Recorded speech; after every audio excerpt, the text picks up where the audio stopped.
Greetings from Chapel Hill, North Carolina. I am Barbara Hall, an assistant professor in the College of Education. I recently swapped my role as research fellow for the College of Education for the program chair of the BA Instructional Design program. I also serve as co-chair of the Discussion Board Task Force and on the Institutional Review Board. But of course, you could have found out all of that in my digital measures or HR profiles. I know that you want to know about our LMFAO group. And it's a virtual water cooler, and we have the same experiences that you do on site. It's really no different, except for it occurs remotely. Just as you bump into one another in the hallways, or you decorate one another's cubicles or offices for birthdays or other celebrations, so do we. We just do it remotely. It's a mix of business and pleasure. Now, I think you know what LMFAO is. What you really want to know is how can you replicate it? Well, one of the reasons we chose to do a video is because you really can't distill what we do into bullet points. You can't also create sort of a boxed program that you then push down into geographic areas to try to recreate what we have with LMFAO. If you look at the work of Jane Bozarth, an international expert in informal or social learning, you'll know that these things have to develop organically. And so you can't recreate it, but you can create opportunities. The quad or CETL is a good start. But there are other things that we have to do, and those are going to require an investment of both time and money. And I know with the budget that's just not a possibility. So we leave it to you to figure those things out in terms of how to pay for them. But you're going to have to pay for people to go to conferences together, to have some of those on-site connections that they then take back to their remote environments, more opportunities to bring people together within their geographic regions. We're grateful that in the College of Ed, that they allow us to count the time when we do actually get together, to count that time as work time on our monthly accountability timesheets.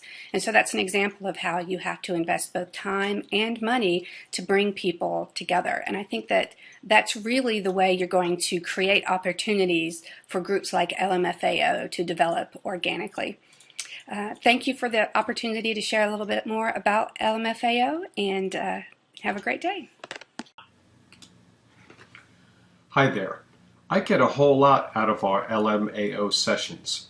One of the things I really appreciate is when we share triumphs that we experience, both in the classroom and at home. Just recently we learned that a son of one of our group members just graduated high school. Woohoo! While another LMAO member posted a striking picture of her son that clearly depicts his mom and dad's excellent parenting skills. Great shot. That type of connection acts as a bonding agent, the glue that, well, you know the rest. We've all heard the stories that start off with, "Man, you will not believe this." Well, we share those too. It can be a student's strange or incoherent response to being flagged for plagiarizing, or a student's discussion post that clearly defines what substantive means. These email-based discussions help us realize that we don't have to work in a vacuum. We all face the same challenges, frustrations, and successes. Where would I be without LMAO? Well, I know that my inbox would be a whole lot less cluttered, but my Ashford teaching experience would be much less rich and meaningful as well. So that's a trade-off I can easily live with. Hello, this is Kathleen Kelly, a full-time faculty member in the BAES program, and I live here in Charlotte, North Carolina, which is part of the lower mid-Atlantic region, or as we like to call ourselves, LMAFO. First of all, I'm very grateful for Dr. Alan Belcher and his persistence in creating this group. When we first started meeting around the water cooler, I was convinced I did not have that extra time to devote to this group. I can tell you now I make time. Why, do you ask? Because teaching in the traditional sense is an isolated profession. Teaching online, in a remote setting, takes isolation to a whole new level. The four of us who make up this group all work for different programs. We all bring to the water cooler a variety of experiences. We each have our own strengths, and we have very organically learned how to make these strengths work together as a team. Around this water cooler, we share our personal trials and tribulations. We all have children, so that's easy, as well as our triumphs and our accomplishments. Although we are all remote, We celebrate graduations, milestones, vacations, charity work, you name it. We also share parenting tips, as well as commiserate with one another when we know there is no solution. We are all colleagues and we are friends. The water cooler has created a professional learning community. Within this community, we share our students' mishaps and their successes. We problem solve difficult situations. Odds are someone in the group has dealt with whatever is brought to the table.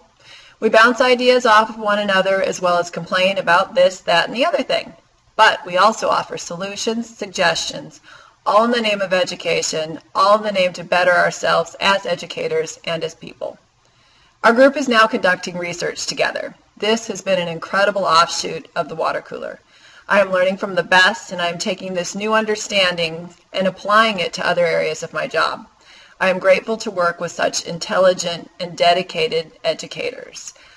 The reason we are successful is because we laugh together, we learn together, and we have fun together. Thanks for listening. Hello, my name is Alan Belcher. I'm a full-time remote faculty person in the College of Education. I live in Charlotte, North Carolina. I was interested in connecting more closely with some of my peers because I just felt a bit disconnected since I only talked to people electronically through email. I knew very quickly I needed more of an interaction when I started a couple of years ago with Ashford. I went looking and found that the College of Education had a couple of folks already in North Carolina, Virginia, Georgia, and we started communicating by email and decided that yes, we ought to try to make something out of this. We soon began sharing experiences that we had in our classroom, which led to learning a little bit about each other's kids and families. And we have created, I believe, an atmosphere of trust. We can say anything and we know it won't be ridiculed unless, of course, we open ourselves to that ridicule, which we do sometimes. And we know, though, that we can find support when we need it and a good swift kick when that's what we need. And in the finest tradition of higher education, we can discuss topics, agree, disagree, and still respect each other's opinions. It's a high-quality way of interacting positively with peers. Today, for instance, among the four of us, we exchanged a little over 60 emails on a couple of topics. And you're probably thinking, well, golly, do these people do anything else other than email back and forth all day long? Well, each one of those only takes a few seconds to read and respond to. But we know now whose fathers were ministers and deacons. We know what some of us are having for dinner. We know what each of us thinks about the discussion board task force report. And we know that one of our children is being sent off to receive additional training at the school's expense because she's just a great teacher. Could you have done that in 15 minutes?